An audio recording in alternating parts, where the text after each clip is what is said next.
Picture this. A cold, muddy field in northern France, October 25th, 1415. The English army, exhausted and outnumbered, faces what seems like certain doom.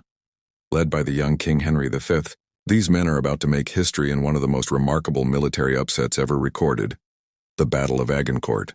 Let me take you back to how this incredible story unfolded. The English army had been marching for weeks, plagued by dysentery, hunger, and terrible weather. They were trying to reach the safety of Calais, but the French had other plans. With nearly 30,000 men, the French army cornered Henry's mere 6,000 troops in a narrow field between two forests. The odds were so overwhelming that the French nobility actually argued about who would have the honor of capturing the English king. They were absolutely certain of victory. I mean, who wouldn't be? They had the numbers, the home advantage, and their knights were among Europe's finest. But here's where it gets interesting. The previous night's rain had turned the battlefield into a muddy nightmare. The French, wearing heavy armor and eager for glory, charged forward. What they didn't realize was that this seemingly unfortunate terrain would become their worst enemy. As the French knights advanced, they found themselves literally stuck in the mud. Their heavy armor, which usually provided excellent protection, now weighed them down like anchors.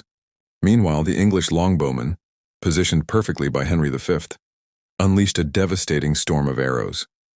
These weren't just any arrows. They could pierce armor at close range, and the English archers could fire up to 6 arrows per minute. The scene that unfolded was chaos. French knights, unable to move effectively, became sitting ducks. Those who managed to struggle forward were so exhausted by the time they reached the English lines that they were easily overcome. The narrow field meant the French couldn't use their superior numbers effectively. They were actually tripping over their own fallen comrades. What happened next was nothing short of miraculous. The English, despite being vastly outnumbered, not only held their ground but achieved a decisive victory. The French suffered catastrophic losses. Thousands of nobles and knights were killed or captured, while the English lost remarkably few men. This battle changed the course of medieval warfare. It proved that superior tactics, terrain advantage, and the right weapons could overcome seemingly impossible odds. It showed that bigger isn't always better, and that sometimes the very things you think are your strengths can become your greatest weaknesses.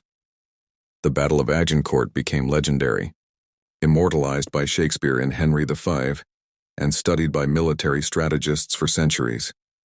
It reminds us that victory doesn't always go to the strongest or the most numerous, but to those who can best adapt to their circumstances and turn apparent disadvantages into advantages. Think about that next time you feel overwhelmed by odds that seem stacked against you.